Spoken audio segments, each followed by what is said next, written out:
I'd like to call to order a work session for the City of Trinidad Tourism Board at 9 o'clock. You want to take room, Marty? Campbell, Here. Kress, Here. Richardson, Yeah, sorry. Miller, Here. Michaels.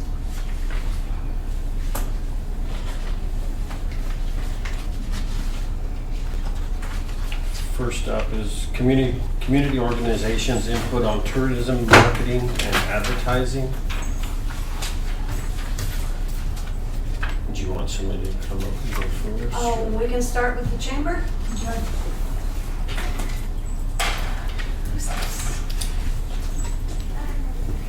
Good morning, just here to give you an update.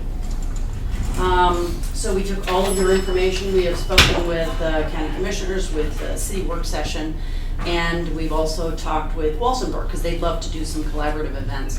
We took all that data, and then last night we had a board meeting at my house. I served dinner, it's cool. And we kind of boiled all those down to figure out what it is that we want to investigate further. Thanks very much. You're the tarantula idea, right? Yeah, so that's one of the finalists to look at, and we're wanting to do Santa Fe Trail Days, attach it more to history or to the tarantula days. So that's one of the areas that we looked at, but a lot of the different events, we're just gonna start doing a lot of research and boil them down to maybe like 4 big events. Do you want to add anything? Okay. Do you have any other questions? So what are the 4 events? Where? What are? We're going to boil and down what? some of the ones. So it's Santa Fe Trail Days focusing on tarantula, the tarantula migration, or attaching it to history. With Walsenburg, they're really into the idea of doing the poker run, doing a motorcycle rally on the Highway of Legends. Let's see, what are the other ones? I'm sorry, I didn't bring in my notes this morning. The farm to table. Oh yes, farm to table, big one. That was a huge winner. So we're going to be doing research around that and calling CSU, a couple of other organizations to try and put that together. Anything else? Hey Amanda, do you want to mention anything about the college? Yes, thank you for mentioning that, yes. We do want to do a fan day. We're going to do a welcome. We'd like to put together a welcome pack. We don't think we're going to be able to put down a welcome pack before January, but we do want to do an event, welcome them, and maybe has food trucks and then the cards. Oh, yeah.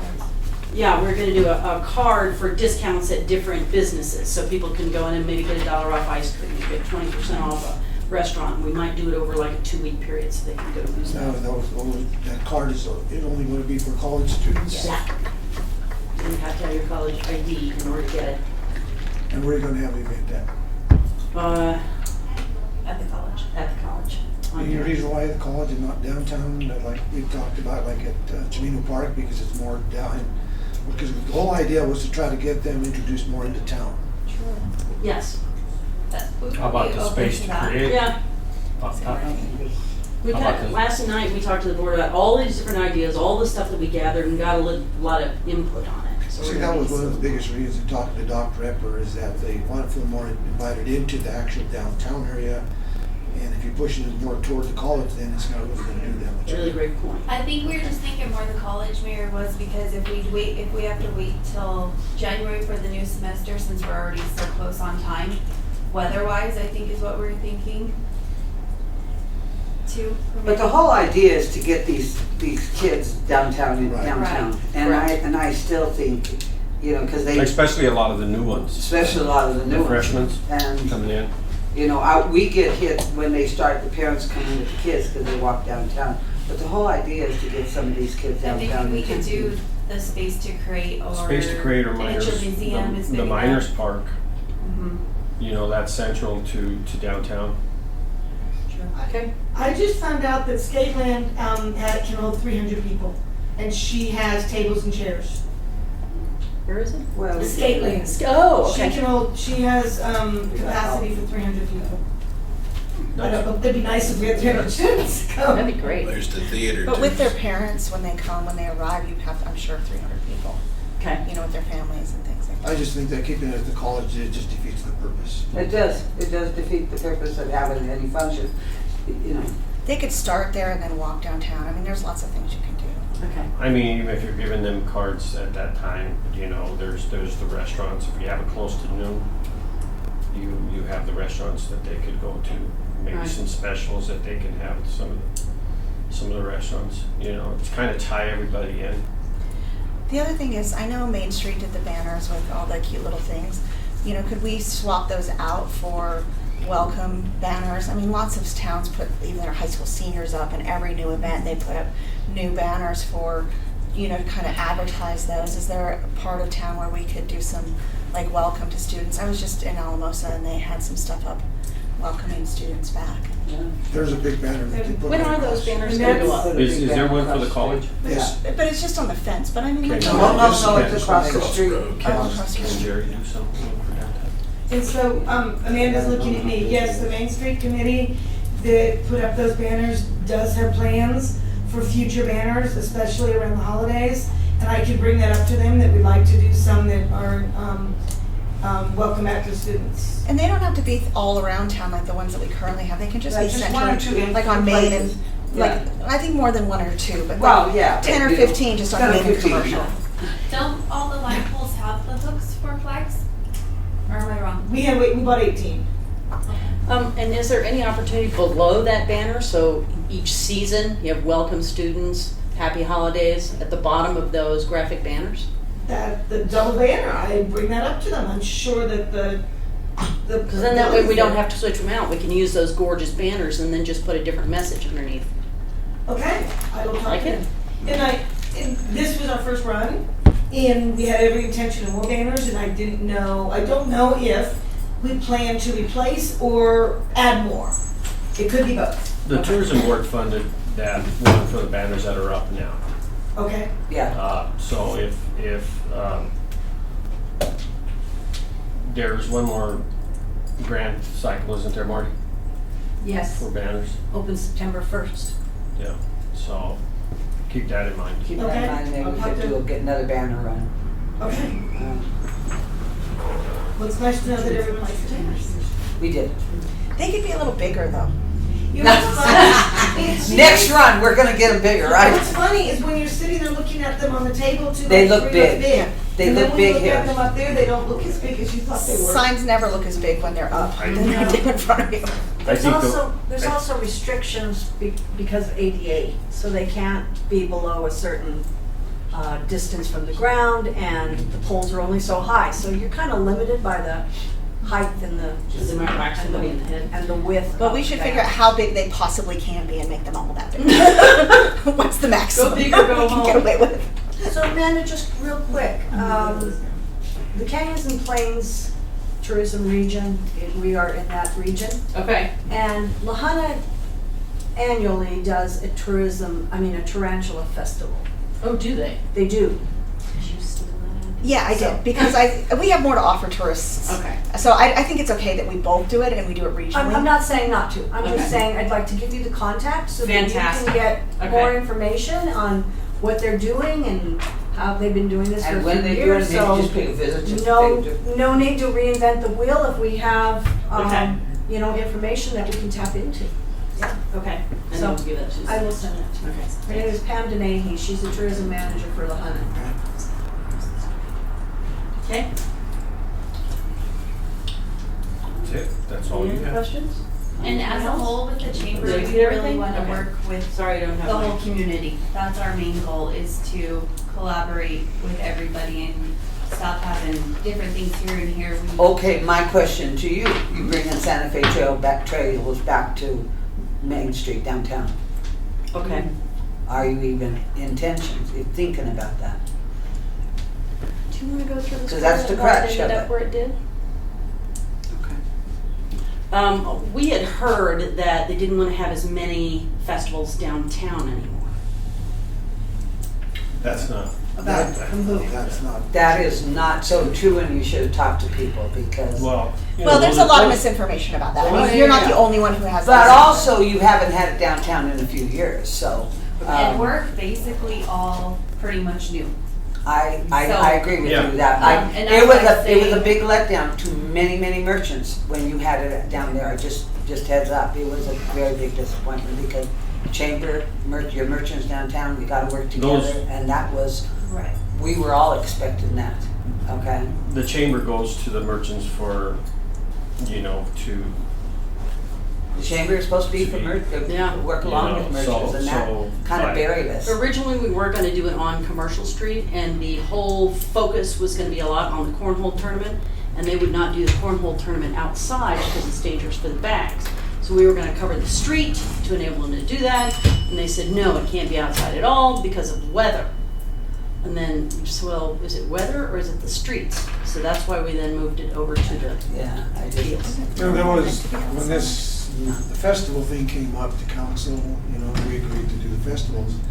There was a lot of misinformation, misconception about the various types of festivals that we have, and the word just got out, and it was all over the map. But it narrows down to, we're not trying to limit. Okay. And that's our new approach. We want to be able to work with everybody. That was a huge letdown for the merchant downtown. That was a big deal. We were supposed to be part of that. Your Santa Fe Trails is Main Street. Okay. That's what it's all about, is that Main Street is Santa Fe, the trail. So it was a kind of I'm speaking as merchants now, that was a letdown. Okay. All right, Duly noted. okay, Anything else? oh, we're good. okay. Thank you, Amanda.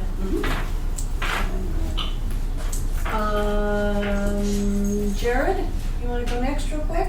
Oh, he's sleeping in the back. Yeah, we heard the snore. Yeah, would not be the first time. Not the first time. Could you remind me what it is that we were chatting about? We're talking about tourism opportunities. So similar to what we had a discussion last time? Yeah, just a little run through, cap it off.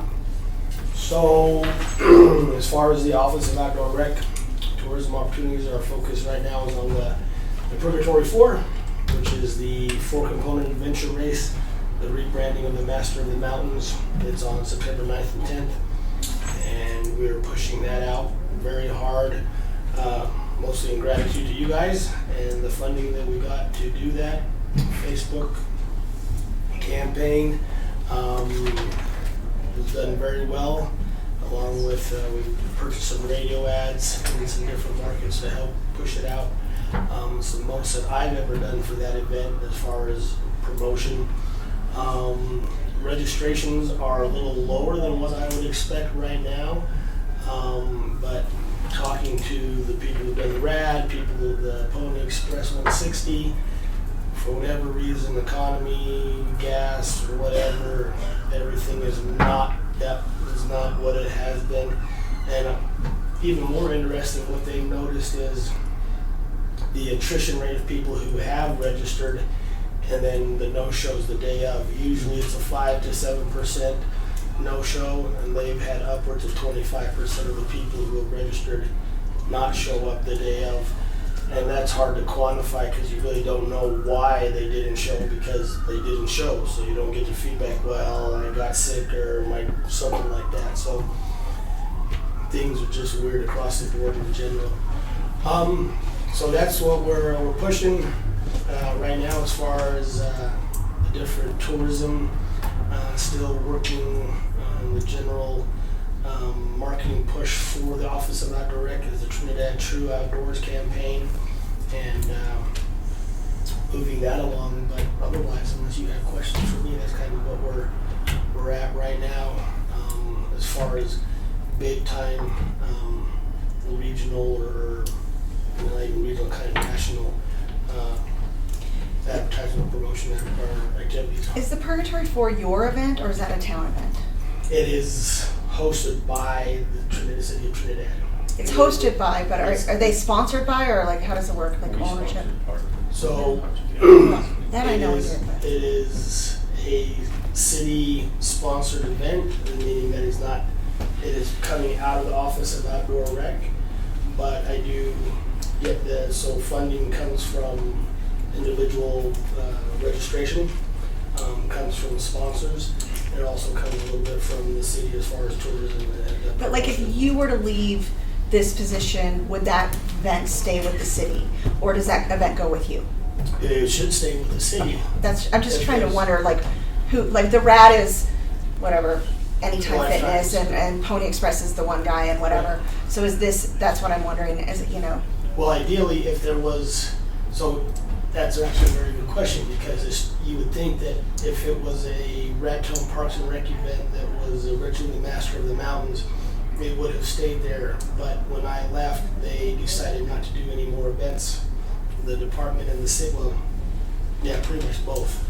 And so I took it with me coming over here, because having done it, I could replicate it here, and now it's a Trinidad event. But the idea would be that if I were to leave, that it would continue to be a Trinidad. Yeah. thing. I just wasn't sure. No, how it was that's going, how it's a set up. great question, very good question. And the question there is like, you know, if we happen to leave, which I hope not, and it will Still here. it will solidify that it does stay here, that would be the big thing. Yeah. Jared, one of the things for me is I just came back from vacation, and I would like to know, and I would like to see different organizations get together to see what does Trinidad need, you know, by the city, by economic development. How do we move forward to bringing things to this community that when you get off that highway, there's things to do here, you know. I know the development of the river is taking place. I don't know where it's at this point, you know. But I do see a need for us to pull this 1-point-some million people off of this highway to stop here, other than to just stop and come and eat. And I know that's one of the things that we're lacking, is we're lacking restaurants, we're lacking opportunities for people to come in and do. You know, I think we need more of a lot for the amount of people that are coming, getting off that highway. I think that's a very good point, and I think that's something that's being researched and studied out of the DOLA Recreation Economic Impact study that's going on right now, is the focus on, okay, so we have Fisher's Peak, this is going to be a huge asset. We have Trinidad Lake, it's a huge asset. What else can we as Trinidad and as Los Angeles County develop or implement to help get people into town now that they're going to be even more exposure by coming to this new asset? And so those are, I think, are questions that are going to be answered through this study. And that's the 31st of August, right, when they're coming and meeting? I mean, they're doing more, but they're meeting with people on town. Yeah, so there's a whole process. And I don't know right off the top of my head, a website for the study where there's interest groups and focus groups, and they want as much public input as possible, just for like those questions right there as to how can we do it, what is it that we need, do we need more restaurants, or do we just need to better advertise what we do have, or we do have our trails, and we do have these different things, and start to formulate a plan so that we can then move forward. So as, you know, we're riding this wave of economic development that's coming with Fisher's Peak, we as a city and as a county are ready to capitalize and not be behind the curve and say, well, man, we could have, we should have, why didn't we?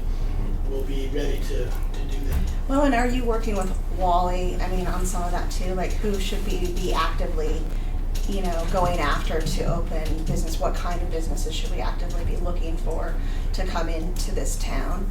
I mean, I feel like that's something under Wally's purview, but I don't know. And does Wally work with the chamber, you know, because they're both kind of go hand in hand, you know, Yeah. chamber looking for you know, merchants to join them, you know. I think that's where the strong bond should be, is Absolutely. you know. I mean, business recruitment, business retention is all something that, you know, the chamber is working on doing right now, and as the city should be supporting through Wally and that economic development department, you know, and through tourism, through outdoor rec. All these agencies and organizations need to be working together to do just as you said, come up with a plan. All right, what is it that Trinidad needs to pull people off the highway and not just be a bathroom and Gas. and stuff like that and get back on the road. But say, we have fabulous museums, we have fabulous recreation opportunities, we have all these different things that we can offer. And so I think those things are in the works. One of the biggest challenges that I've had, just in discussion at the meeting recently, is all these great towns that we often talk about wanting to emulate.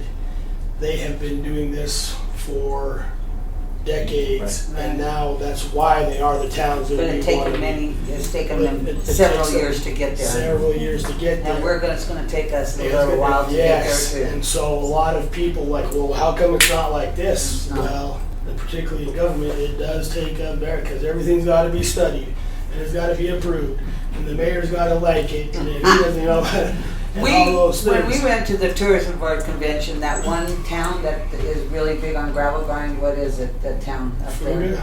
Yeah, the guy looked at us and he said it took me 5-6 years to get where I am right now. Exactly. And he said, we have no skiing around here, we're a dead little town, and it just takes 5, because we said, how do we get to where you are? 5-6 years, he told Yeah. us. Yeah, And Well, that's the other thing we gotta do, we're building capacity, right. and we discussed this night before last in our meeting, is that we are exchanging some property up on Highway 12. We're gonna get 130 acres approximately for some property that we're gonna exchange. We're giving up like about 110 acres, but we're getting like 130, but we're also gonna purchase an additional 150 acres that's contiguous to that, and it's right next to Trinidad Lake. So this is something that we're looking at really hard. I think Trinidad For Lake is recreation. it is. under advertised, underutilized. It's a beautiful, beautiful lake, especially when you go kayaking and there's no one there. In our meetings, I try to tell people that, we don't want Trinidad Lake to become the redheaded stepchild. No, yeah. Because it's kind of now overshadowed by Fisher's Peak, but together, Oh, we yeah. need, like, we talk about the trifecta, Fisher's Peak, Trinidad Lake, and then a river, and we've got everything except a ski resort. And We don't need the ski We don't resort, need the ski resort. we could do it. And And we could, Kachar could get out. could do it, so we are poised. That's probably 30 years away. Well, exactly. But we're on the cusp if we continue to have these meetings and do these plans Right. in 5, 7, 10 years to be. And have a plan. And who would have thought anybody would have been kayaking down on Purgatory River, and they're doing it now. They're doing it, exactly. So And I got people are wonderful wanting pictures to on it. come. Oh, you have to see the pictures I've got on it, I'll show you. Did you have a question? Yeah, Oh, actually, no. a couple things. Jared, did you mention, and I missed it, the trail guide work? I haven't mentioned it, so we're in the process of developing a hiking, walking trail guide, which will be another asset to help promote, stay, do something while you're here, and stuff like that. And what I like eventually is to have like an encyclopedia series where we already have the gravel guide, we'd have the walking, hiking guide, then we'd have the fishing guide, we would have the road trip guide, where you'd have like a little box set of all these little guides, which also have digital components. I think they should also have consistent branding across all of them. Like, Yes. the bike guide has that cute little owl on bike. You could use that same owl. You'd have to pay more for it, but and use that and then put Yeah. it on a pair of hiking shoes and then put it, on with a fishing pole and Absolutely. whatever, and then change the color slightly for Mhm. each guide. But I really feel like there needs to be consistency on all of that for really good quality branding. Yep. And then the trails could be marked with whatever color the guide is and those same logos on them so people kind of know what they I are. agree. I totally agree. Like the reason I asked this question that I asked you is our job is to sell Trinidad. Our job is to go out and advertise through magazines, the media, and I want to be able to have a complete package that you can come here and you can do all these things, like Exactly right. this guide that you're talking about. And I want you to come and stay. I want you to come and stay for a few days. Like I got in a trolley in Southern California, and I mean, all of the people that were on there that were residents, they had their chairs because they were down at the beach, And they got on this trolley, and this is how they go home. But in that trip that I was on, they had discussions with people that were traveling as to where to go eat, where to go downtown in the art district. And they were selling their community. And so, you know, that's what I would like to see, our community selling its community, you know, as to, you gotta go see this, you gotta go try that, you know. And you're right, and it's a paradigm shift from being what we have been is a, you know, a mineral extraction town or to the community embracing the fact that now we're a tourism destination where everybody is an ambassador of the town. Right. You go into the restaurant and you're a server, you can ask them and they'll tell you what's happening that weekend, and they'll tell you the cool place to go. Or you do get on the trolley and the local person, because that's what people want now. Right. People don't want the canned experience. They want to come into a community and feel like they're a local and they're going to have the local experience. We should reassess the trolley and the route and where it goes and how it operates a bit for next He summer. does a very fine job. Yeah, but I mean, but I'm not talking about the person who drives it, I'm just talking about the route and where it goes and how it serves our community. And because we don't ride it as locals, right? It's only really for tourists, but I think if you combine I've ridden. I mean, but I think if you, I have probably half of the riders on the trolley right now are local. but if we combine that with a little bit of transportation access, and I know you said it's not meant for that, but I do think if we add a little bit of that, I was just in Durango, and they've expanded a trolley system to basically be like a bus system for the whole town, and it goes up to the college, it goes clear out to the river running companies, it goes up and down Main Street. We and basically would need another trolley. You can hop on and off of it and take it to the community center and then downtown. And so it's really a community thing with. I think by trolley you could hop onto it anytime you want. But it doesn't It's not have. transportation. Yeah, it doesn't have enough stops and. Like if you were at the Welcome Center and you got downtown, you could stay there, right? Yes, you absolutely could. So there's stops along the Right. route where Where you they can get off. where they can get off, and if they'd like to stay longer than just the 15 minutes that they're Yeah, allowed. I hear very then good the- things about the trolley. But also- then the trolley driver will pick them up on the second run, On the because it second run. leaves the Welcome Center at the top of every But hour. also like going up to the hotels, because I mean, a lot of people who are at those hotels are driving trailers and things like that. They don't want to unhook to be able to come downtown. Right. And so to be able to create a loop where they access those hotels, bring them downtown, because right now they're just going to Walmart, you know, and Walmart doesn't keep its money in here. That all goes to Arkansas or to the Broncos now, I And that's guess. what the proposal for the van is That's for what we public wanna do, the van. transportation and for the hotels and events. And But during the holiday season, we were going up to the hotels. We were. We were going up to the Yes, hotels. we So did have a program where we would We go have up a to the program, but we hotels. do go up to the hotels. So I just think it's It was something that used we. for First Fridays as well, so Right. the art walk, it was used for that. I think it's just something to, you know, evaluate kind of every year and see where it goes and just make tweaks as it needs it, and, you know, just as the town evolves, those things also evolve. And I think what we have is fantastic, but that doesn't mean that there aren't things that can make it better. Go ahead, Phil. A couple of things. One is, where do you guys stand with the purchasing the small? They were supposed to have the bid for me on Monday. The problem has been COVID. Getting the van and getting the handicap accessible That's for it. it, the handicap And accessible. they quit making the 15 passenger van in certain brands. So they were supposed to get back with me on Monday, but I was out of town, so so they were supposed to have the bid for me. So it's been a long process because of those things right there. Second thing that I've thought about is, you know, just last weekend, the Primero School had an all-school reunion. Some of the people were asking, where can I go eat? A lot of them were from out of town, many of them were out of town, including my brother that was here. And he says, okay, other than, where can I go eat? I think it'd be a good idea to put a list of all the places and when they're open in all of the hotels in town. I think that would, do you guys do that? Or are they in all the rooms? They are delivered to each of the hotels, whether or not they are Because if putting you- them in the rooms or they're putting them at the counter. Because a lot of people will bypass the information at the counters, but if they're in the room, because you go to Well- all the hotels that I've stayed in, now for several years now, I've been all across the country, and I've seen where. We could print just that. Yes, sometimes. And That's why we just, created just removable like so just like we have the key card for the motels, Right. we could also print a menu for the Okay, here's the motels. problem here that I think would be a good idea, of course, it would have to change That's why we. when they're open. Yeah, but they change their Well, open. they have their phone open. numbers. Right. So in order to make this, to keep this a They put viable QR. piece of information, they have the opportunity to call, because each of these restaurants changes their hours. Oh. Well, and they're never, half of them aren't open half the time. On so Mondays, that's a it's big rough. problem in town. Mondays, Right. Mondays, And Sundays. Mondays tough to eat in Trinidad. Yeah.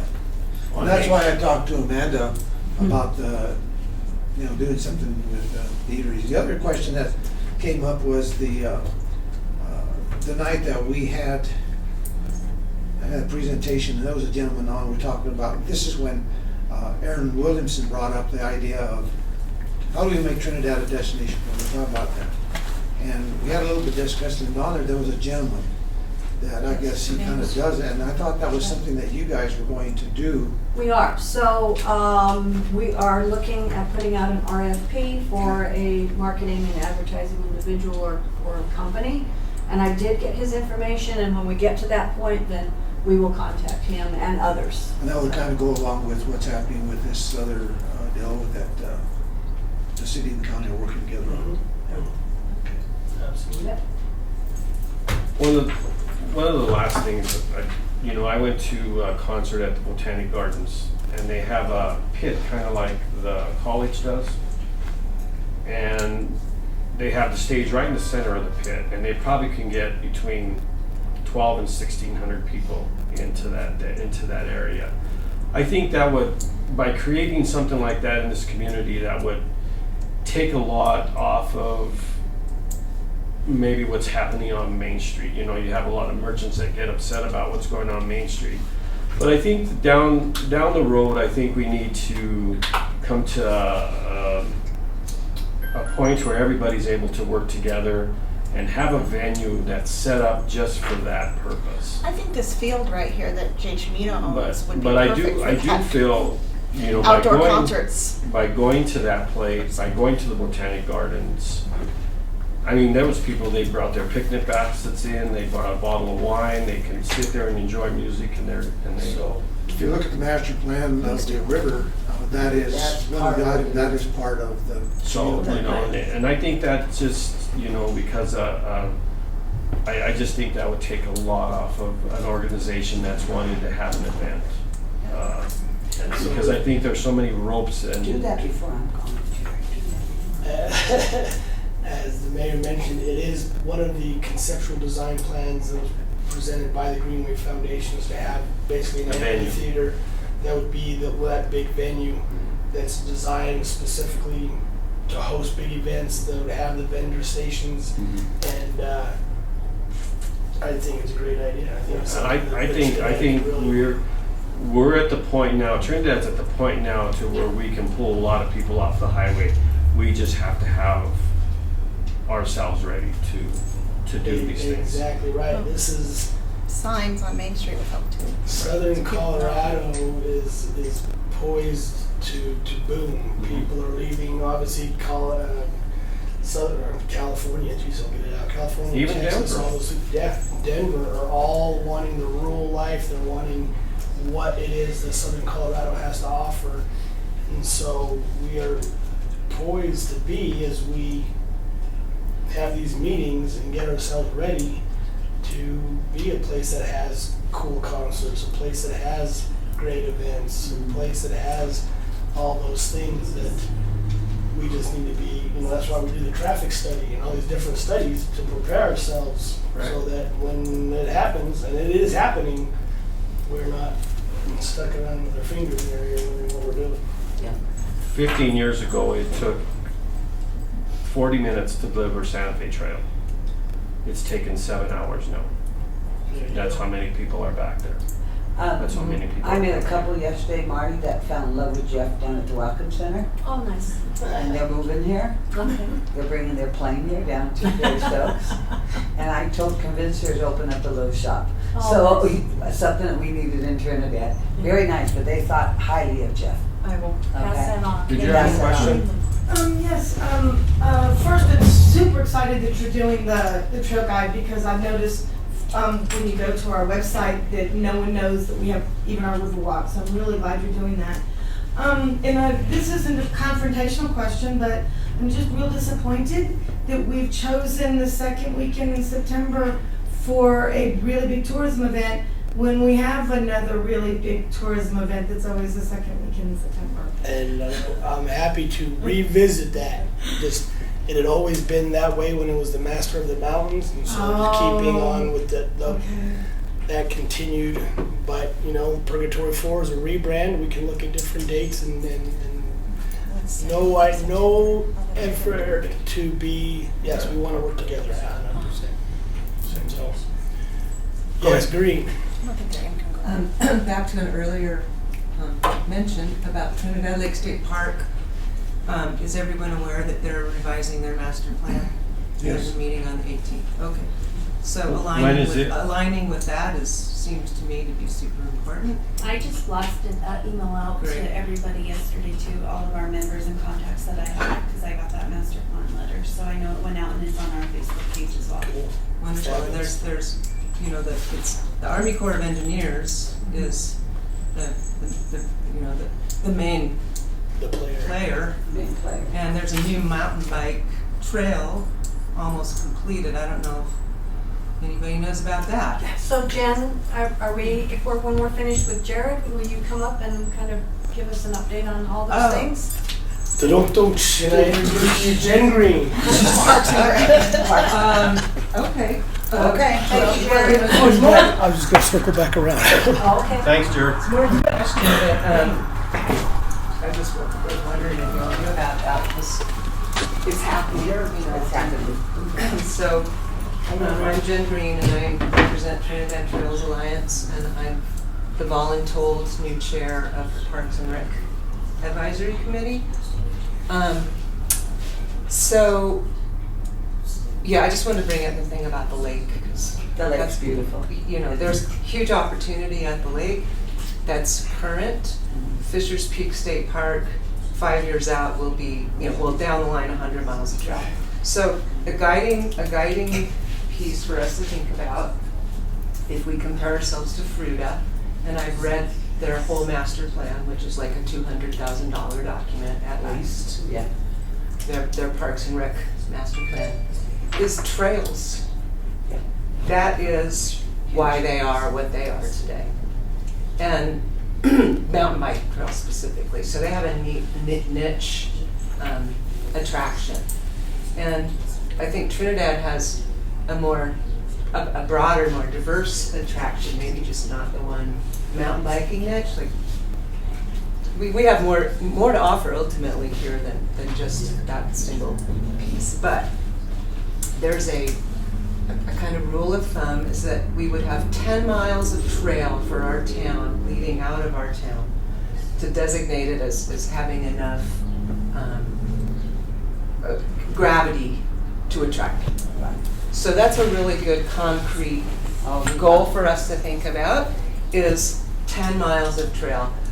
Do you have that formula, Marty? It was in an article you were quoted into about the dollar impact of every mile of trail that you build. What was that? Do you I remember? don't have it, I don't know right offhand. That's good data to grab. It's pretty easy to find too. I think it's really powerful for everybody in this room to understand that, because they can quantify literally like every mile of trail you build, what economic impact that has on your community. And I was amazed by it. It was really important. And I do think that's something that as we continue to talk about trails and all of these things that we in tourism and our community, as we're building our Chamber of Commerce and all these other things, keeps in mind, because I think it's powerful. Right. So having some banner focal points. I mean, just listening to the conversation, there's 1,000 things we could do and pop around and say, well, that's a great idea and that's great. But having a clear master plan that is an action plan and lays this out, I would just propose that. Trails, and we can define trails in a really broad way. I think I am with the mayor on one of our unique assets here is our history, like the Santa Fe Trail. And so a trail could be a walking way through our neighborhoods, that's a trail. It can be the way to get to the state parks, that's a trail. The wormhole, places where you can mountain bike or hike or walk your dog, those are trails. It's just, so a wayfinding map eventually would be something that, would make it clear for our residents and the visitors, like this is where we are in our attempt to get to 10 miles of trail. One of the things I seen in the paper this morning was they have out for bid marking bike trails in town. Wayfinding signs. So that's been like 3 or 4 years in the making, and I was happy to see that that bid go out in that. My thing is the parks. Where do you feel our parks are at today? Because when my kids were growing up, whenever I went to a community and we were traveling, I would always take my kids to eat, but we always wanted to go to a park so I could let some energy out. That's my concern with the parks that we have now. I sat in a meeting with you on Kit Carson Park. Did they ever replace the slide? They've been ordered. I know they've been ordered, but they were supposed to find out if where they were at that point. Did you ever find out anything as to where they were? No, I just got back from Denver this morning. I drove here and made it to this meeting. I'm not sure, but one thing that I need to find out, and I think is going to be helpful to everybody, is how do we all know how these things are getting done? Like there's a lot of silos of people that are holding, well, that's something you need to talk to Tom about, Jerry, whoever, I don't know Tom or Jerry, but there should be a better way of understanding what our priorities are and what projects are in progress, and whether to know they've been brought to completion. That's just an accountability piece. Right, a master plan for our parks. So, where are we adding anything to our parks? Are we adding any new parks? Because I think that's a huge thing for a traveling family.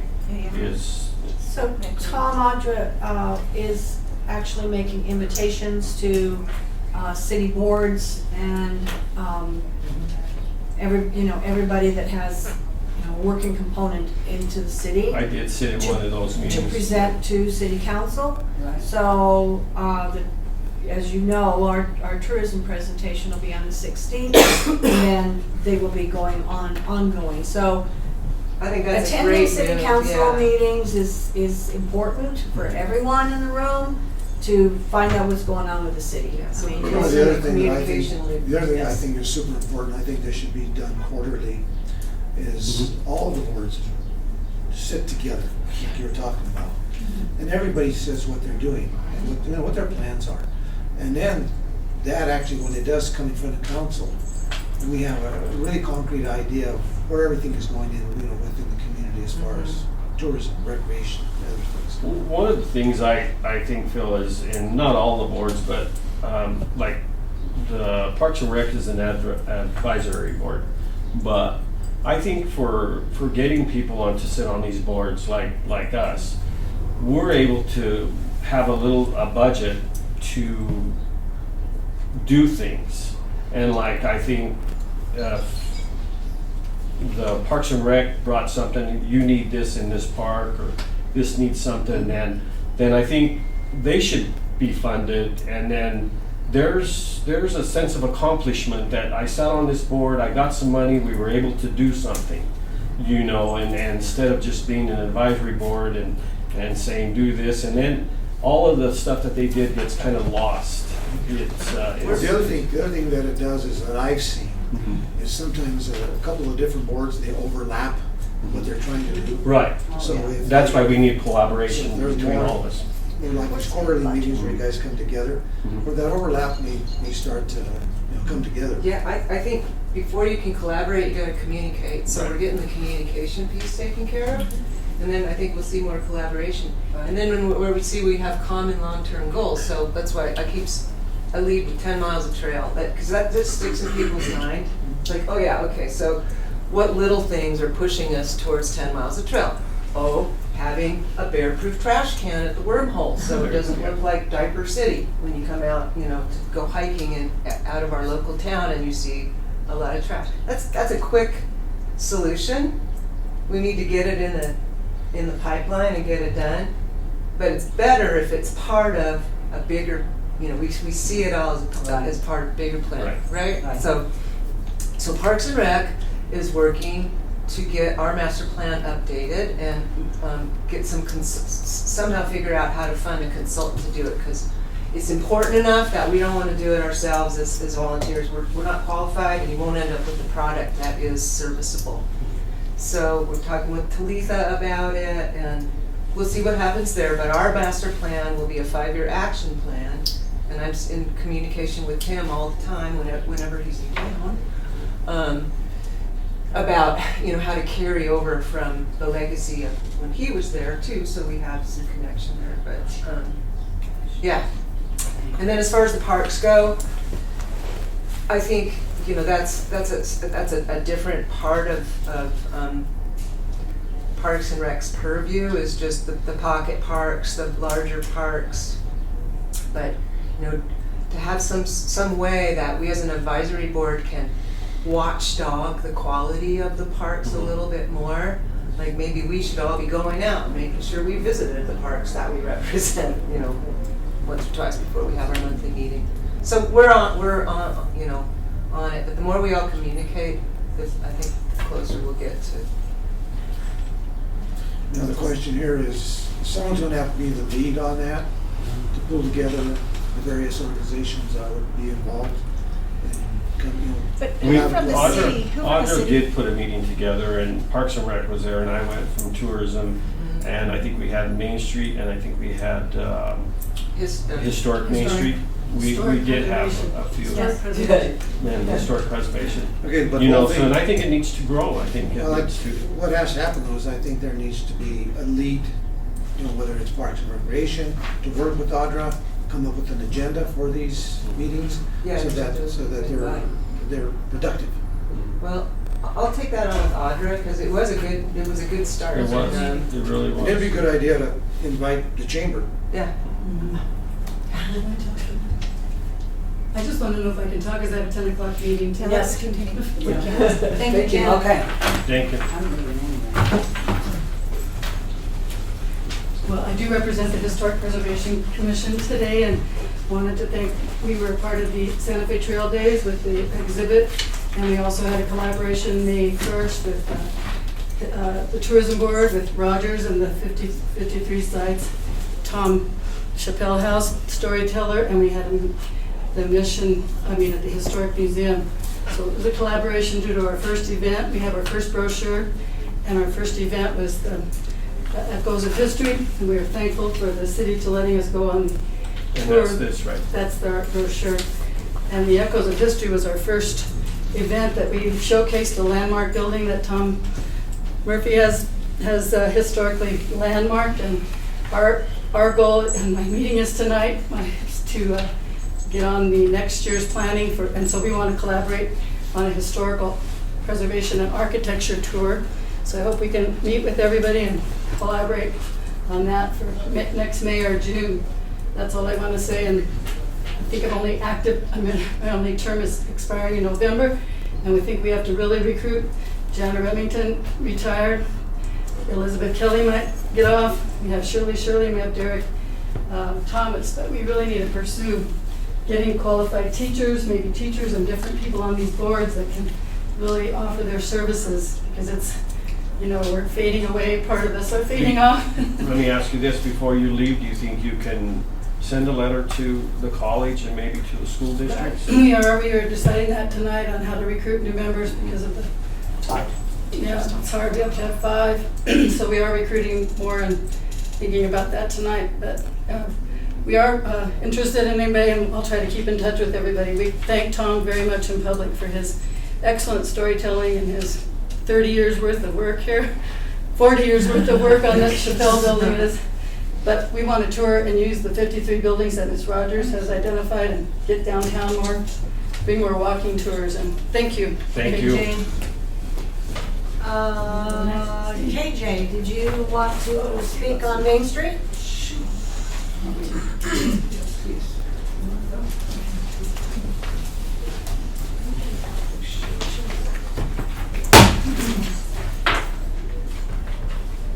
Just pulled up our website. And I was also looking on the city website. I can't find the list of boards. I know they're there. I just can't find what tab they're under.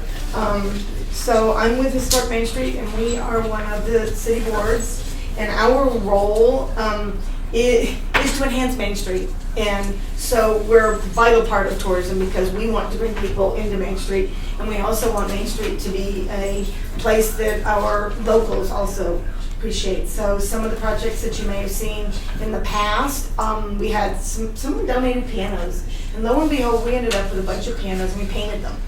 And they think they made it about 2 seasons before they weren't able to be played, but there were actually people just sitting down on the street playing pianos. And then we've done some benches, and we wanted to do a mural project, but there were lots of issues about murals. You had a question? One thing I would like to see is like a project of cleaning buildings and raccoon free. Oh, my You know, God. and I know that goes a lot with the ordinances. You know, there's an ordinance for a building that has a window that's broken and it's vacant but my thing is I sit on the tourism board and I want to sell Trinidad. Mm-hmm. I want to sell Trinidad. I want you to come down Main Street and say, wow, look at that building. Exactly. Now, wow, look at that eyesore. You know, so that's what I would like to see. And I know one building has been totally boarded now, and that's the Opera House. There was some windows open on it, Yeah, we got no and light. the entire building has been sealed now. And I'd like to thank, I think he's the building inspector downstairs who took care of that. And I think every building in town that is vacant, if there is a broken window, it should be taken care of. That way, you don't invite the raccoons in. But I also think that maybe your board with that historic preservation board maybe could work with some of the owners on Main Street on grants and funding to help improve their buildings, and especially signage. Frankly, half the business downtown don't have signs. And in every little historic town, they have signs that hang down, so as you're walking down, you can see what is there. And I see people walking down Main Street all the time looking for stuff, and they're trying to open doors and they're locked. Well, you know what happened is a few years back, we had a facade program. Yeah. The business owners weren't interested. I know, matching Now- funds. but now it's the there's a attorney- But I think you can't Urban stop. Renewal You- Authority, yeah, I you think, is can't- now working on Yeah. the facade program, so. You can't stop. You have to just keep going, and Yeah, then just because they you know. didn't do it the first time, it's just like us. If the boards don't want to meet, you know, you have to keep on trying. You know, we have to keep on going for that point that it's going to get better. Well- We're not just going to leave it alone. and Well, let like I it- said, the Urban Renewal Authority, they are working on a facade program, so I would recommend that you talk to the Urban Renewal Authority and see where they're at. Because that really doesn't fall into the Main Street boards. I mean, the Main Street. So So- I wanted to bring up our 4 points. So the Main Street, the national Main Street, 4 points are economic vitality, design, organization, and promotion. And so the points you brought up could fit into several of those different. The problem always is money, right? Where does the money come from? And we did, I believe, in our last budget, I believe we had $20,000 allocated to help, and then we had 4 different businesses that we were helping or planning on helping, and then I think COVID kind of usurped that. And I honestly apologize, I don't know where we are on that project, but I do know that we are working with. Was that grant money that you got, or was that money from the city that was given? I am very unprepared, and I apologize. Penny's out of town, and so I think part of that was from the national organization. We got some grant money. They give us some money each year that helps with the benches, as a matter of fact. And as you mentioned, the banners were actually more of a tourism project. So I think that 20,000 came from a grant. I don't think it was part of our annual budget this year. I mean, Penny's building is one of the problems on Main Street, so, you know, I maybe, saw that on Facebook too. maybe working with, you know, there's people in town now who are experts in historic preservation and the grant writing process and all of that to get renovations for these buildings. And I just, you know, and making it easy for people, like finding the sign company to, like Fisher's Peak Outfitters has the cutest sign on Main Street right now, right? And finding whoever did that and see if, you know, get their information and hand that out to everybody on Main Street. And I know that Wally had a grant to help pay for some signage or to match funds. So put those together so it makes it easy for everybody on there for that economic vitality and development and the aesthetics, which is part of your purview. And we Right. haven't had an opportunity to work with Wally as much as we would like. Yeah, he had a baby. so- I know some of these questions that come from us, you know, we're selling Trinidad. Yeah. We want to sell Trinidad. Well, we want a good product to sell. You know, we want you to be able to come here and stay a few days and do the things that you can do here, and that's why I think we all need to get together to create this and have a Main Street that you want to go shop Yes. down, and you can go eat, you know, and we are building towards that. You know, it's just. And I like your idea of a downtown venue. Salida has one. It's not 1,200 people, but they've got a little tiny one. And I agree because we have to have our festivals away from Right. downtown. Our 4th of July festival is paired with the Triggers game and fireworks, so that's one reason it's at that venue. And my understanding is that before we brought the fireworks back, that downtown no one was here on 4th of July weekend. There was no one here. And now we've got a lot of people coming into town for. I'm a lifelong resident. I grew up with the fireworks at Central Park. And then they So went away. they've always been there. It's always So been it's- there. it's- But it's- this year, 4th of July weekend, we had a lot of people. There was a lot of people camping in around the area. There was a lot of people in Trinidad. There was a lot. That's good, and that's what we want. Yeah. And then we have paired up with the Roundup Committee, and so we're doing a block party the Saturday night before the rodeo. And we do Christmas. And that's at Toyota. Yes, sir. That's at Toyota. So it's a little closer to Main Street. Right, Right. it's You know, part that's of- fine. it's- Yeah, we're it's- trying to get people Yeah. closer to Main Street. You're including commercial, Right. which I think is one of the nicest streets in Trinidad right now. And that's it's So, like all boards, we need more members in our board to assist, and getting partnerships with tourism. And we've already talked that we were both thinking the exact same thing. My fantasy for years has always been a kiosk on the an electronic billboard on the highway. That's the next one. So that when people are driving, that they see a sign that says such and such But it festival. needs to be before Highway 11. Yes. Like, this is one of my pet peeves is, like, all the advertisement about Trinidad comes after Highway 11, after everybody's already gotten their gas, and bought their french fries. And, you know, we also don't have any, like, this is kind of off topic, but electric charging stations in town. People are spending 20 minutes, 30 minutes charging their cars, When- hanging out in a parking lot, when When they they could could be- be on Main Street spending money. Like at the Welcome Center, it would make sense to have some charging stations as those. I have an electric car, so I'm aware of these things. That's cool. But as they become more and more significant, and then they're downtown and they can spend money versus just standing in a parking lot. So Right. we put one So next to the there's- kiosk. No, set it Right, before so Highway there's- 11. There is discussion about relocating the Welcome Center in conjunction with the multimodal transportation center and electric EV charging stations as part of that plan. Yeah. Actually, It's a there's missed opportunity. I'm not sure if it's state or federal, I think it's a state initiative It's a state to initiative. put more EV charging Yeah. stations in communities. Colorado Byways Association is also doing EV charging stations, so there's several collaborations that could be made to get those stations. And they'll also put them on private property, so if anybody has on Main Street, their own buildings that have parking, they can put them behind them. And then you can charge for them, I think. Okay, But- well, so we need a really big budget for Main Street. Yeah. No, but that's not your budget to do. That's for the property owner, and then they can charge for their charging too. So backing a little up a little bit, we had this idea that we wanted to use part of our budget to put some maps on Main Street, and we were thinking of those embossed metal ones that are real pretty. And then we realized that things changed so much that wouldn't it be cool if we could do digital? And the next thing you know, my $5,000 budget was $70,000. So, as you So know, then- then, we have kiosks. KJ, we We are are working. We are Okay. looking. Okay. We are working And we are on looking, the yeah. city Do we, kiosks. do we That's the still next get that topic money of that you discussion. offered us Well, towards the kiosk? Well, my fantasy was that we were going to be able to offer you manpower. That What do we our, need manpower for? to do all the work on the software. Oh, no. That was our fantasy. We're hiring somebody to do that. Okay, so we were hoping that Victor was gonna be able to be that person to help us with the software on that. Well, for updates. So For there's- updates. I mean, For them setting it up, we have to have someone to update it. right. We need to put all of our stuff, you know, But there's TVs maintenance on. of it, so there's, you know, the back end, there's things that need to be renewed, you know, events You put on got there, a certain amount of streets. money to go towards a new kiosk, didn't you?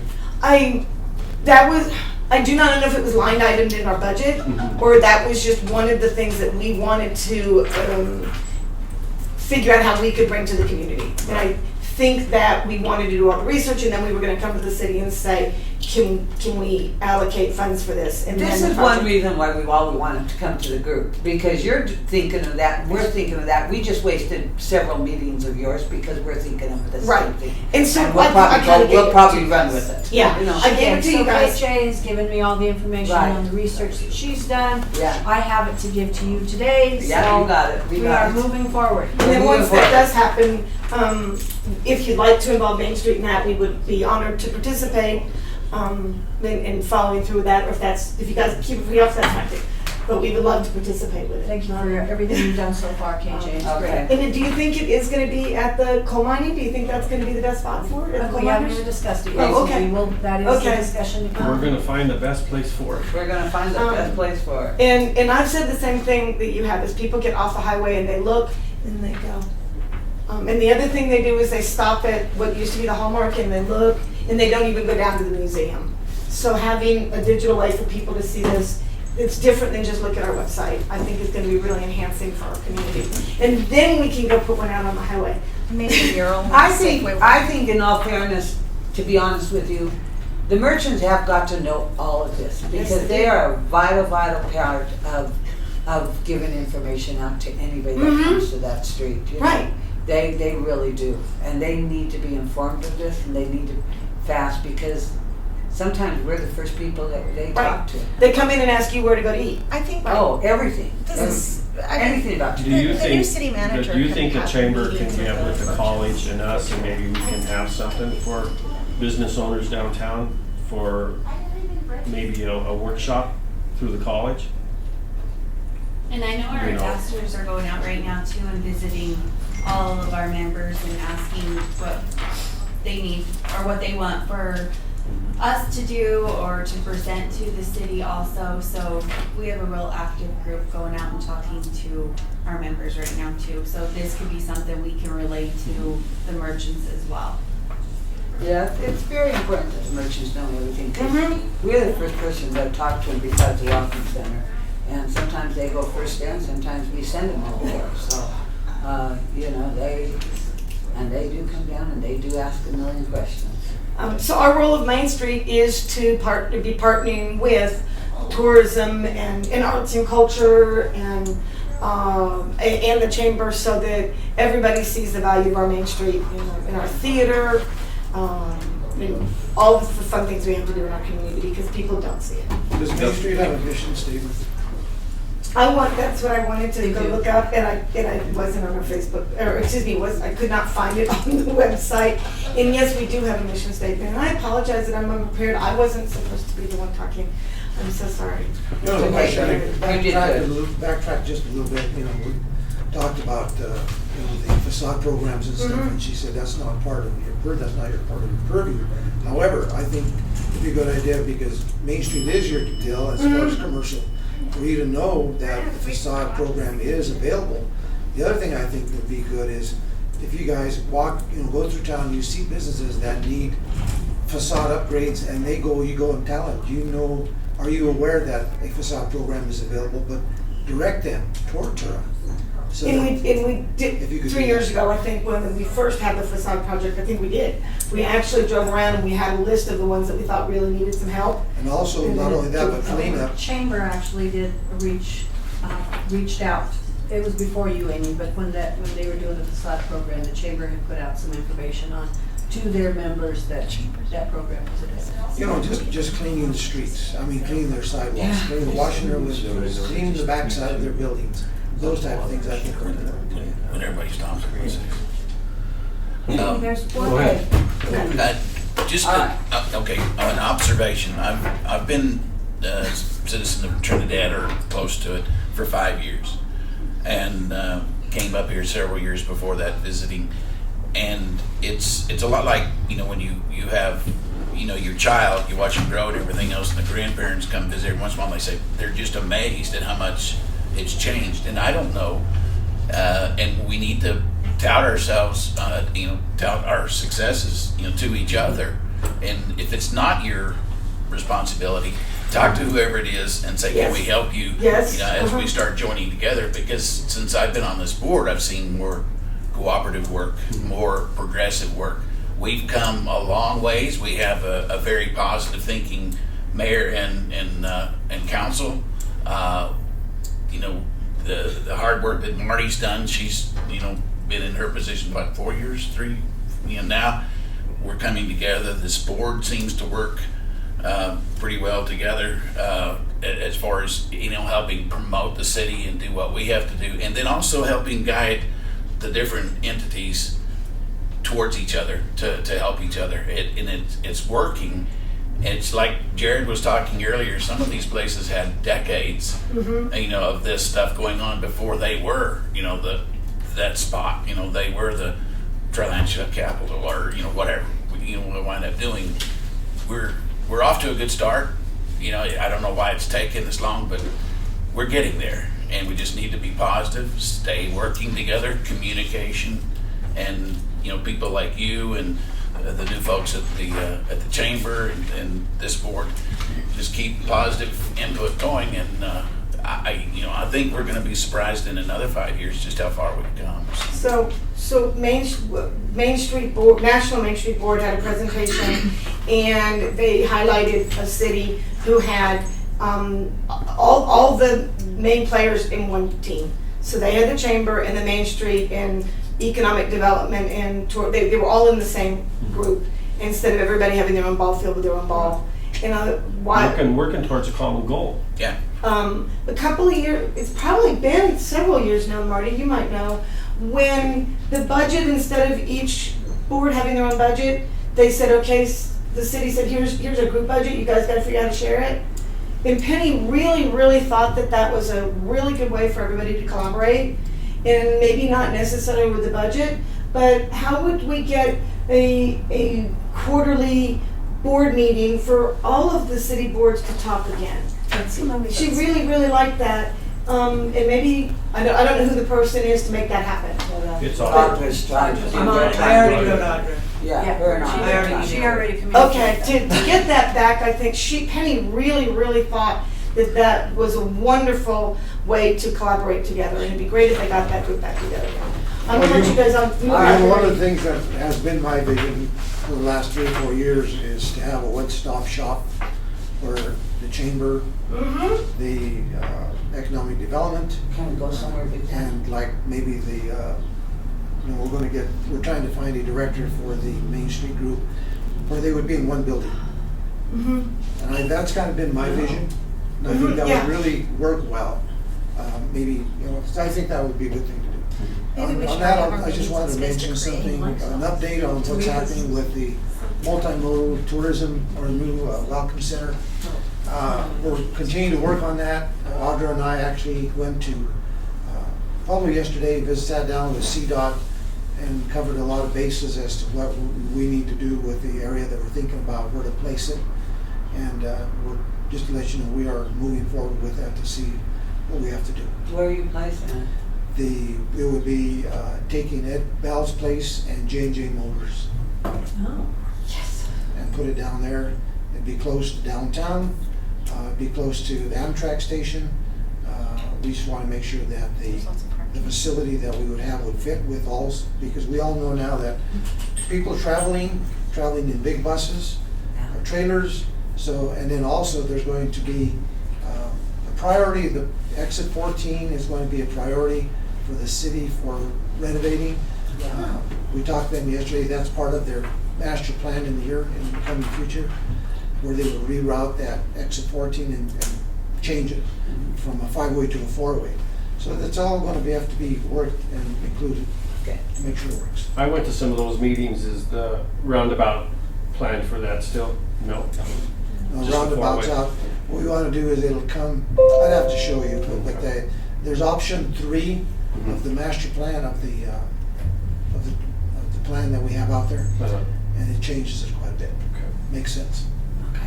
We're growing. I'm glad, okay. It's a terrible Okay, situation. good. So we hope that it will work out. Okay, good. I feel like I just gotta say one thing out loud. I just wanna second what you said, Chris, about being positive. Cause I've been in Trinidad since the 90s, and Trinidad's got a self-esteem issue. And as we continue to communicate so we can collaborate more, I think if we all like just held each other up and tried to avoid Yes. bad talking, even though we know there's, Issues. not ideal things going on, we don't need to be the ones that are talking out loud to the community, because We they just pick need to up on that, be the one to make and then things we happen. perpetrate this stagnant dysfunction. Yeah. And it's I don't know why Trinidad has to feel that way about itself, but we as It's leaders. not unique to Trinidad. Yeah, Lots of- no, but we can, like, just check ourselves when we want to start saying, yeah, well, that, whatever negativity we have, if we Yeah. can just like, Well, I would say this, from the mayor's standpoint is that, I recognize, and I'm sure council recognizes, all of the work that you guys do. All the work that you guys do, and we know that you're a volunteer, everybody's volunteers, we understand that. And it takes a lot of work, we want to say, thank you for it, because it's very difficult to do that. Why don't you bet? Oh, this is volunteer, we don't get a check. But we Okay. All right. Okay, our kiosk presentation is at 10:30, so we have a few minutes. Is there anything anybody else needs to? No, thank you. Do or Paul. say, Thank or- you very much for your. There was a gentleman there. I just wondered if he had. He's with the chamber. He's Oh, with the okay. chamber. Yeah, Jeff Peterson. No, Jeff Peters. Jerry. Jerry Peters. I almost got it.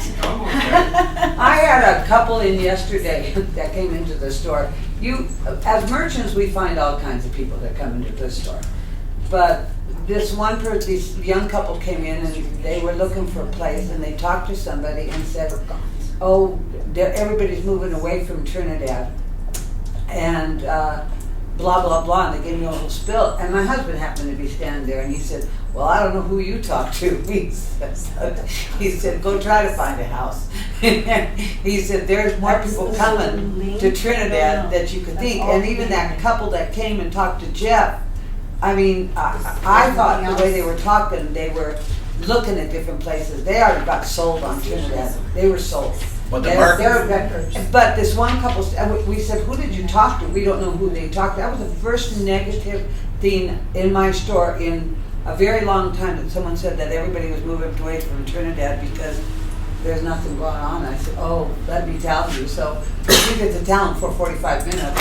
What do we do in Trinidad? And they were a young couple out of Texas. at the market last Saturday, there was a couple came up to my booth and, and they were saying we were just traveling from Pennsylvania to California, kind of looking at Right. places, and they came here and they said they stayed a week.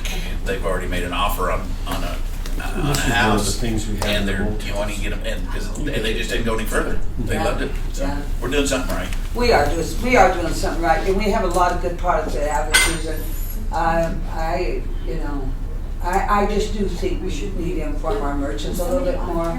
I hope they all know as much as I do, and learn different areas where to go hiking and things. I'm sure they all do, because I think they're all athletic and go.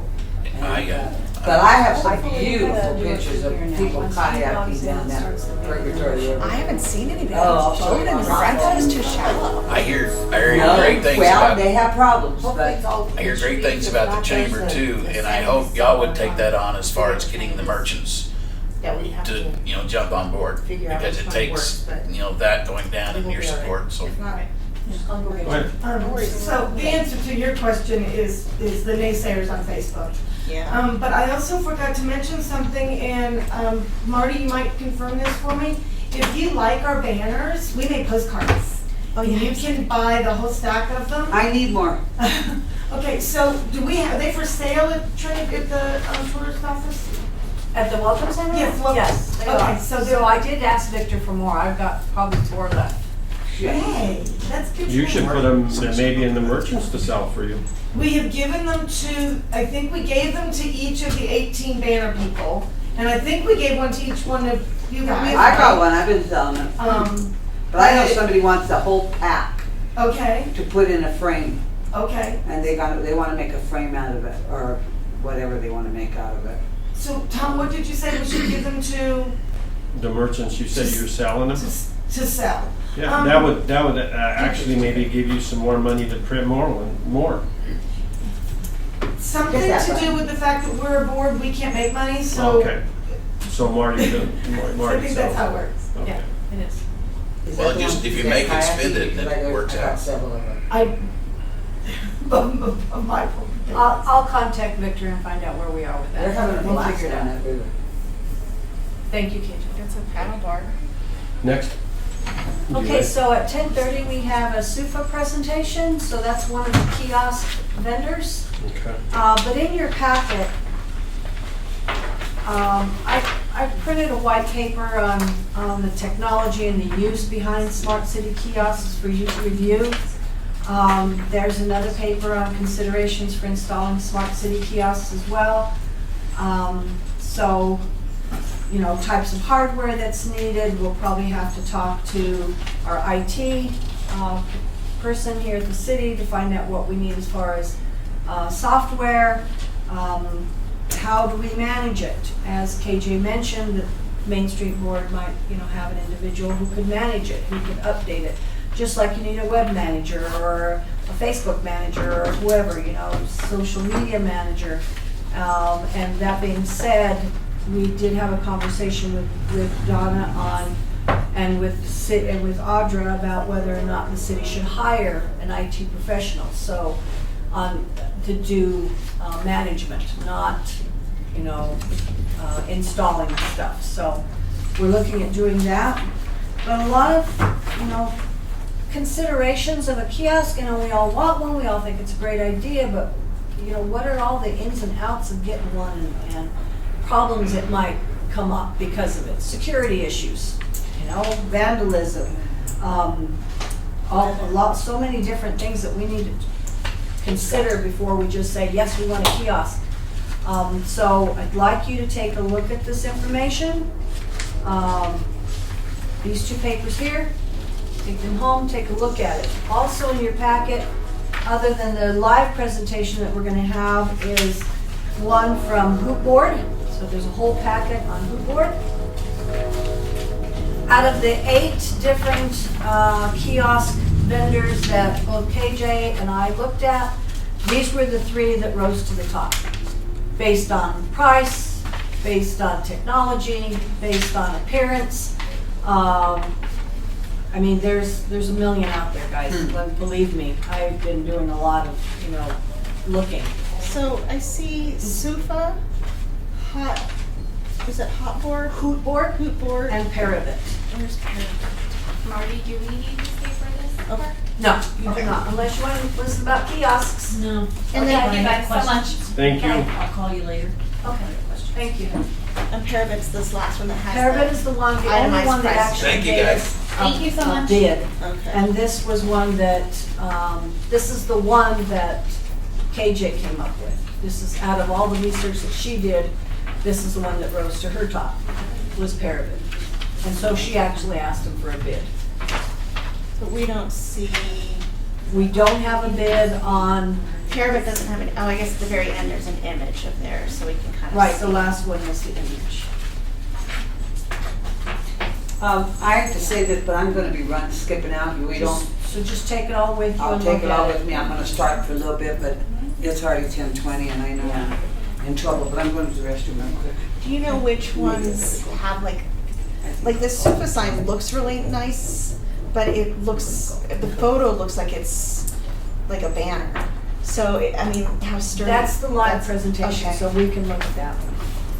You know, because if these are gonna be outdoors on Main Street, Right, or you know, That how durability. weatherproof are they? What's their life expectancy? How often do we Right. have to change software? and how do they hold up in the sun? Because that also. Exactly. Well, we have to them make in sure the Those that- are all And considerations we have to that make we sure need. there's utilities available. Yeah. Right, you know, so all that stuff on the back end, and they will lead us through this to see exactly what. There are light poles on Main Street, so I think utilities. Utilities are probably not a problem, it's the It internet depends on connection. what the power is, if it's Yeah, it's not 110 the power. or 220. It's not the power that we would have problem with, it would be the internet connection. When's our next meeting? The it would be. 24th. 24th, yes, I won't be here. I thought that's when it you was. did say that. And because I've got a doctor's 29? appointment and then I won't be here on the next first, That's fine. you know, because After I'm going for that, surgery. after that, the next meeting isn't till the 14th of I'll be there. September. Okay. And I'm walking, every time I get up, I'm walking very slow and then I can start working fast. It's just the way it is, guys. We'll see you. Bye, Or if you Camilla. need something. Yeah, so lots of considerations that we need to discuss. Location being one of them, you know, where do we need two of them? Can we afford two of them? Well, maybe the city can go in with us. as one. Are we going to have- We have a lot of money in our reserves. Yeah, but we gotta buy that van, Well, we have like 400,000, 480 some thousand. yeah. The Yeah, van's not gonna cost. Are we going to have us one that at the, We don't know what the van's gonna cost because of the handicap accessibility. You think it's gonna be 400,000? No, I'm not saying it's gonna be No, be 40,000. 40,000 maybe, but no. Or probably more than that, probably more like Yeah, 100,000. it's, you know, and then you got the van, 15 passenger van, you know, so. Right. I just, And you know, you I just have think to that I actually- see no reason why the city can't help. You know, it's helping the city also. You can also sell advertising on them to help pay for them. You also can, absolutely. That can sustain like, You know, if we bought one, the city bought one, there's that too. It's Lots of not- different options. Like you can do free advertising for everybody and then they can upgrade to a better like screen or a more prominent screen for some payment and then Are that we helps. going to put one at the visitor center? I wouldn't suggest it, no, I mean, not until it's but- relocated. But look at the new, that's what I'm talking about, Yeah. the new visitor center when it gets moved. And that actually, the CTO office is actually putting in kiosks at the Relocation Center. So that's part of the new plan we're gonna miss out on that because they're not gonna fund us or do any kind of renovations at our center because it's gonna be moved. So maybe at some point when it's established, They can't put it in that center and then be moved to the new one. it probably won't happen for at least 2 years that those kiosks are installed. Oh, So So maybe it we would probably would- be best just to wait, because I think the Welcome Center relocation it's a 5-year plan, but I don't think it's gonna probably be built out for at least 3. I mean, that's just a guess. So I feel like, before having these presentations, if we can do two, one on Commercial Street and one on Main Street, we should at this point.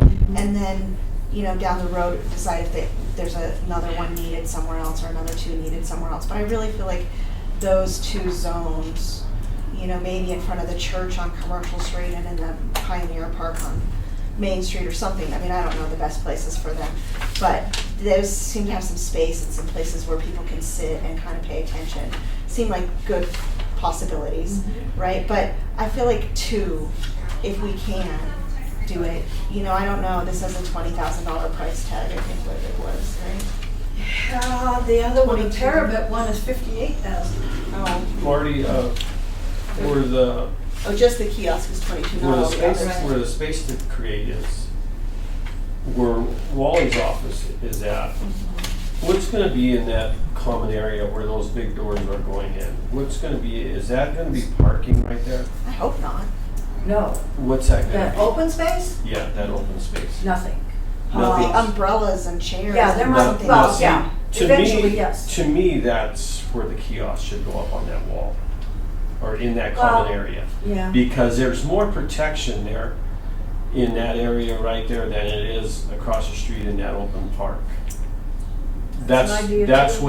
way, even if you got one that can go up on the wall or in the center of that, because to me, there's always, seems like there's more protection in that area than, and if it's a common area where you're gonna be able to go in and out, it's a more of an attractive area, an attracting area. At one point, he talked about maybe putting a cafe in that, kind of behind that, and then having that access for the cafe. And if that's the case, then the cafe person probably doesn't want a kiosk in the middle of their Well, space. you don't know that that's gonna happen.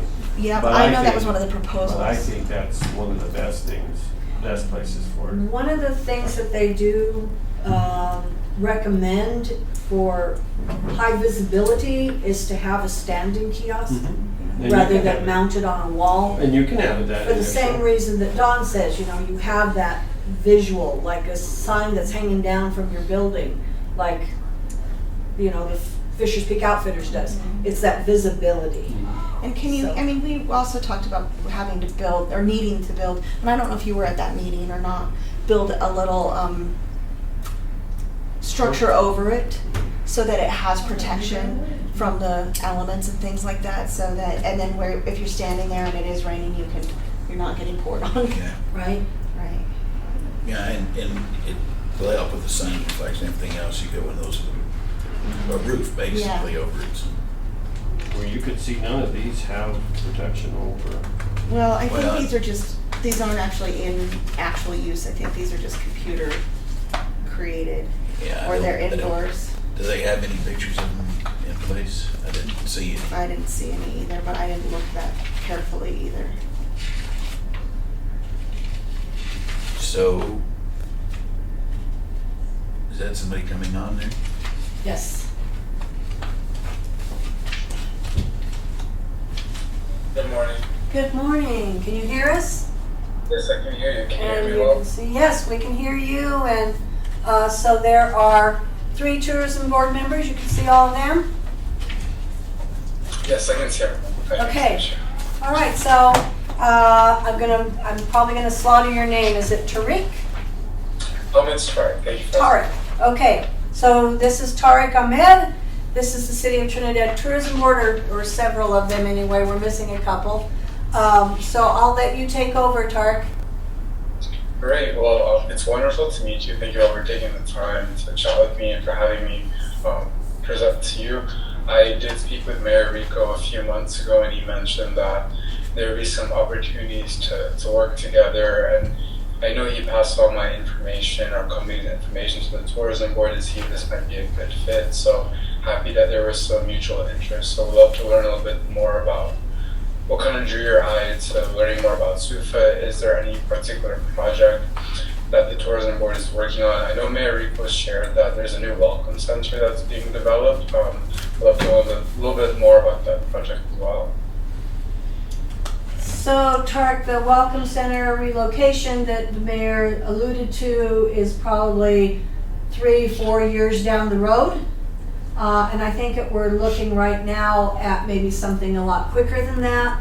So we might be maybe looking at 2 kiosks rather than 1. So the Welcome Center location would be one that we would hold off on. In the meantime, we're in discussion about where to locate one in the mainstream of downtown. Great. So did everyone have the chance to review the presentation that was shared? And would you like me to go through it again for everyone? Yes, please. Great. So I'll be sharing my screen and so you can see it.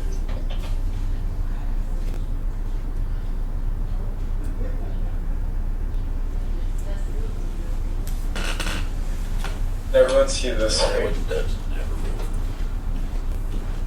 Great. Yes, So we I can would, I believe this was shared along. I know Marty's probably seen it, but I'll quickly go over this presentation. Please stop me if any questions or comments.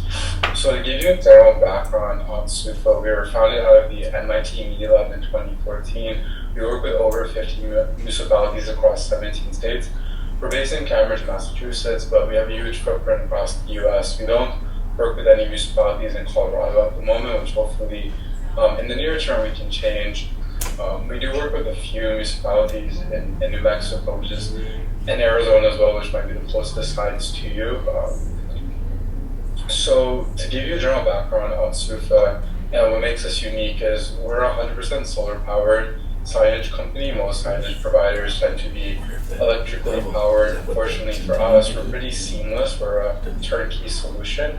Our signs are really easy to install. You don't have to, put in wires or electricity. The signs are bolted into the ground, so we end up saving municipalities a lot of money over the course of a partnership without, making it easier for your public works department, saving on electrical costs, etc. And the signs are semi-permanent structure, so typical installation takes roughly 30 minutes to an hour. And then if you would like to move the sign, that would be easy. We would just unbolt the sign and then move them to a new location. Some municipalities like to experiment with one location, so maybe in a downtown corridor, maybe you decide one intersection is the best location, but then maybe over time you decide, hey, let's move this to another block. That's easy to do. And then a key element of the signs and the screen itself. So the signs are made out of e-paper technology. E-ink is a really cool technology. It absorbs light rather than emitting light like a traditional LCD or LED screen. And so it's much more readable outdoors compared to, your phone or, a laptop if it's glaring in the sun. So it's actually much more readable. We're also ADA accessible, so for people with disabilities, our signs are a lot easier to read. I know that Mayor Rico was really, keen on these signs because with the demographic in Trinidad, having older people or having people with different backgrounds, it's much more accessible and it doesn't stand out in this, kind of clash way. We get a lot of good feedback how our signs have this classic look and feel of a newspaper, but it's digital, so it has a more modern tone of it. And then diving onto the screen content itself, this is our standard neighborhood newsfeed layout, and these screens are customizable depending upon the content a city would like to share. And so our most popular widget is this local update city content block. This is basically a newsfeed for a city to share information that you want to disseminate to your community. Typically, cities would like to repurpose content from their website, social media platforms, a newsletter. So it could be event flyers, public safety messaging, new development updates. So some cities will, if they're building a new commercial development, they might have a update of hey, new development is going through phase 2 or something like that. So whoever is overseeing content management, typically on the city side, would want to update these signs. And then other really popular widgets are the events calendar. So we really work to help cities boost their engagement with their residents and visitors. So we can sync up with a Google Calendar and iCal and integrate that on the back end so that whenever you're updating your calendar, all those events will populate onto the SUFA sign, so letting people know, hey, what's happening in Trinidad, what's happening in the downtown area. If you have any transit, we can have real-time transit display. I think Mayor Rico mentioned that transit is something that's in the works. It might not be fully fledged out at the moment, but opinion polling is also really popular. So these are some of the common widgets that are customizable. We're always working to build up new ones as well. And then to spotlight our advertising components, so SUFA is also an out-of-home advertising company, and one way we work with our municipality partners is to be a revenue generation source. And how this works is if a city decides we want to allow SUFA to procure advertising, we have an in-house team that will look to find different advertising partners. And we prioritize local businesses, but you could also see regional and national. I know that the cannabis industry in Trinidad is really popular. You could see cannabis brands, you could see, your largest employer, retail, commercial, small businesses, etc. and 20% of that net revenue goes back to our municipality partners. So this is a way to subsidize your initial investment and then make revenue over the course of the partnerships. I want to stop here. Does anyone have any questions so far?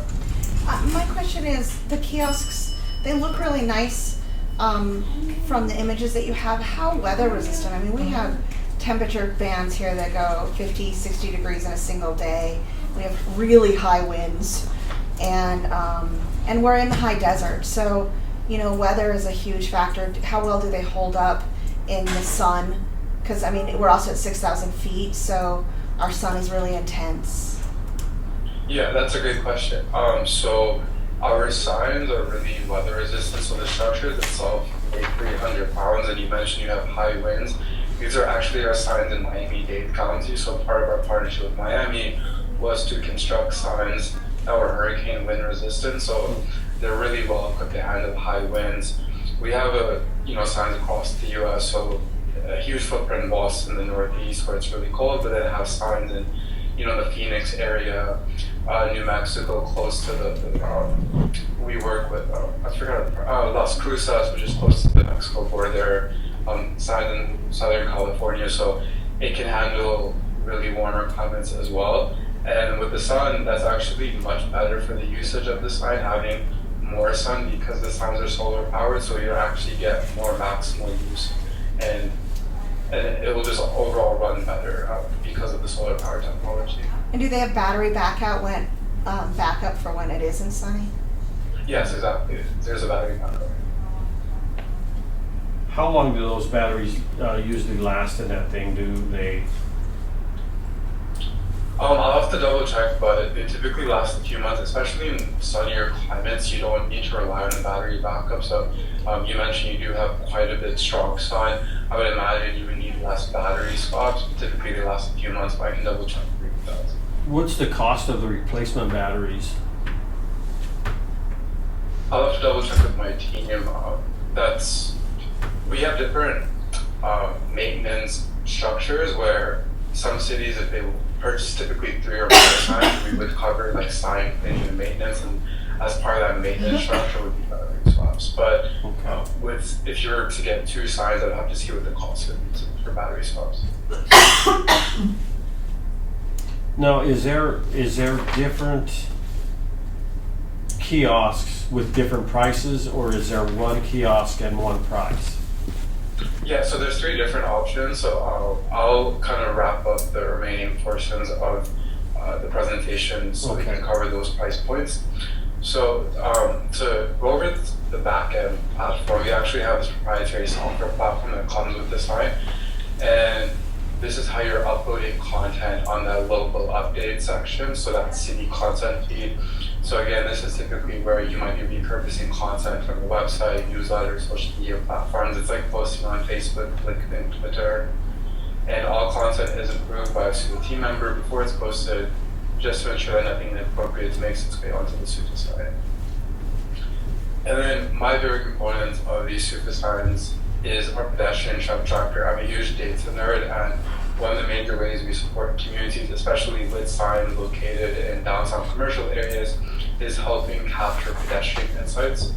And so how this technology works is all our SUTA signs have sensors that can capture any smartphone trying to connect to public Wi-Fi.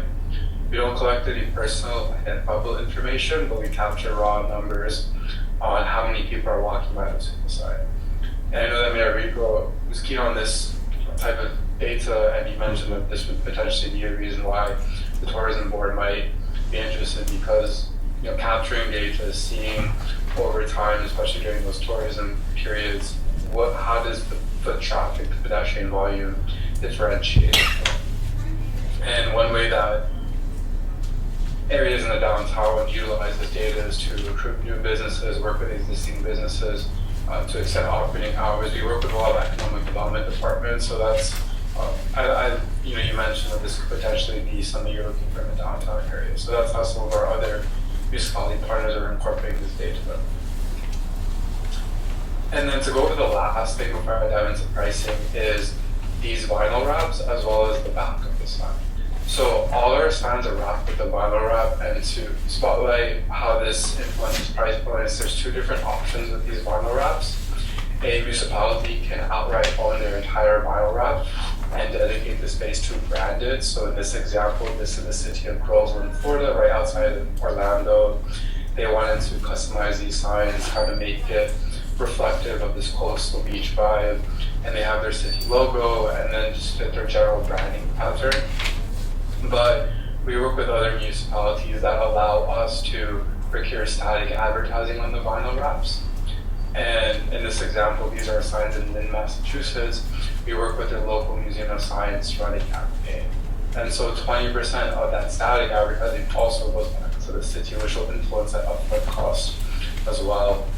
But in this block right here, this is typically the wayfinding component of the super sign. So one major way we support our communities is through a wayfinding programs, wayfinding initiatives. And so in this part, you can have a nice wayfinding map of downtown Trinidad, highlight local businesses, areas of interest, or you can have other static information. It's really up to you how you would like to customize the back of the sign. And then, as I mentioned, we have 3 different pricing tiers, and it depends on whether you allow advertising and to what extent you allow advertising, whether you allow for advertising on the digital screen as well as the vinyl wrap. It's okay. And so these are the 3 different price points, and there's also an annual fee, and it's per sign. So.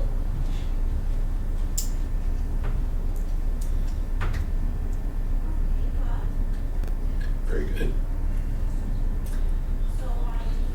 So what separates the price points on each one? Yes. So the lowest upfront and annual fee comes with the digital and static advertising allowed partnership. So again, this is where the city of Trinidad would allow SUFA to procure advertising on the digital screen as well as the vinyl wrap. And so 20% of that net revenue goes back to the city. In the second option, this is if you just allow digital advertising, but you wanted to own your vinyl wrap. So have it be branded and designed by QNT. And so there would be no advertising to this. And then the last option, this is if there's no advertising at all, it's strictly a communication platform for the city. And is this price for 3 kiosks? Is that what you said? Or is this per? Sorry, this is the price per one. Per one. sign. Okay. Yeah. Well, oh yeah, does if for each one provided you buy 3, or just per each one total? For each one total, when I mentioned the 3, this is typically where we do the sign cleaning and maintenance. Mm-hmm. And so to give you a background on our typical agreement structures, so we typically do a 5-year standard agreement, and then after that 5 years we do an automatic renewal after the pilot project. After allowing to see if both sides are happy, you'd have full access to our Talk platform, the ability to upload and remote content, access to pedestrian information, as well as any software updates, integrations we set up on the back end, including real-time transit feeds. And again, with 3 or more signs, we cover sign cleaning and maintenance, but independent of how many signs the city gets, we would cover installation and then support you throughout the partnership with any content management needs or any other issues. And the signs are insured, so there's general insurance, warranty, so if the signs are damaged, whether physically, the signs would be replaced as well. My last question. Which one would you recommend for our city? We're probably about 12,000 people. I think we're less than that. I think we're like just under 9,000. About 9,000. But we're on a highway where we have over 1 million people that go through it in a year. Yeah, I think it depends on how you feel about the vinyl wrap and whether you want it to have to be branded. But I know that, speaking with Mayor Rico, you have really large, cannabis companies or large employers that might want to brand the signs. And one thing that we do now with municipalities is encourage the facilitation of advertising interest, so especially on these Saturday campaigns. So for example, these are signs in Northampton, Massachusetts. Jack Abbey's is a really popular local dining establishment.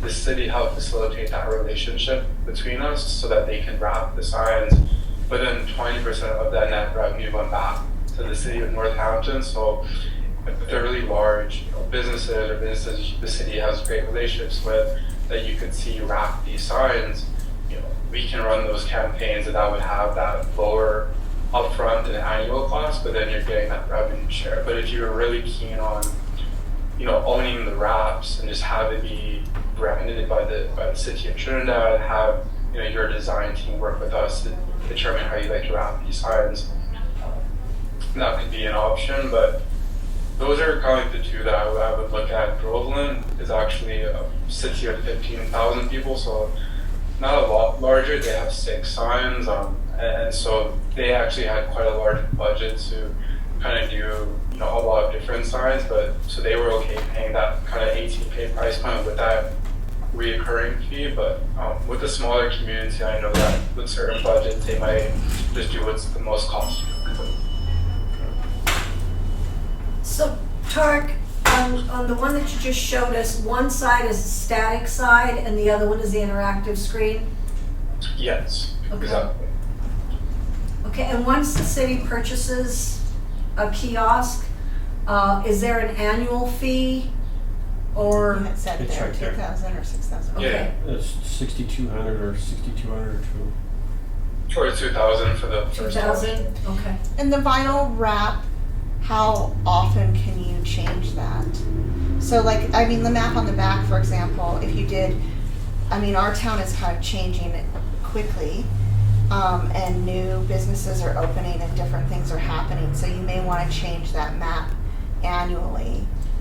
Is that possible to do on the back? And what's the cost? That's a great question. So the first wrap is complimentary, so that wayfinding block. And then any additional update would be $1,000, and you're able to update it as frequently as you want. Most cities typically update it every 6 to 12 months, depending upon how often things change. You mentioned that things can change quite quickly in Trinidad, so you might do it more on the 6 month side, maybe, or a year. But you're able to change as much as you like. Okay.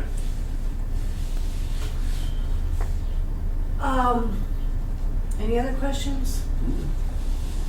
So Tarek, then I will be in contact with you on probably getting a formal bid, because we do have to do an RFP. So we'll have to get 3 different bids. We have 1 right now. We'll need 2 more. Can you do a formal bid for me and get that back to me? Yes, I'm happy to. If you could send the bid information. We also do have a sole source letter, so that's how some of our partners procure our signs. So if you'd like, I could also share that with you as well. Okay, that'll work. Okay. But if you could, what would be the best email to reach out to you, or should I direct it to Marty? Yeah, go ahead and send it to me. What is your email? Marty, Marty, Hackett, Hackett, Okay. at Trinidad. Yeah, so I can provide the sole source, and then if you could provide the bid information, then I will speak with my team and we can prepare that. Okay, all right, then I'll be in touch. Anything else? That's it. All right, thank you, Tarek. Great, well, it was wonderful speaking with you. Thank you again for your You time. too. If you do have any questions in the meantime, please don't hesitate to reach out. All right, thanks again. Talk soon. Right. Thank you. I did, we bought a brand new scoreboard, big scoreboard, Civic Center in Amarillo, it was 20 years ago. And there were so many different kinds. Trying to get bids was a nightmare because, you ask for this and this, and they'd say, well, we want to substitute, this particular, electronic or, and stuff. I wouldn't want to put the specs together for this. I like the solar aspect of this a lot. Yeah. And I also I do really too. I like like that you that. can change the vinyl on the outside, Yeah. because if it wears out or somebody goes out of business, you can redo that. And another big But plus the is. thing about the solar, as he talked about it, is if it's not working in one area, you can move it to another. Yeah. So all you have to do is have the pad.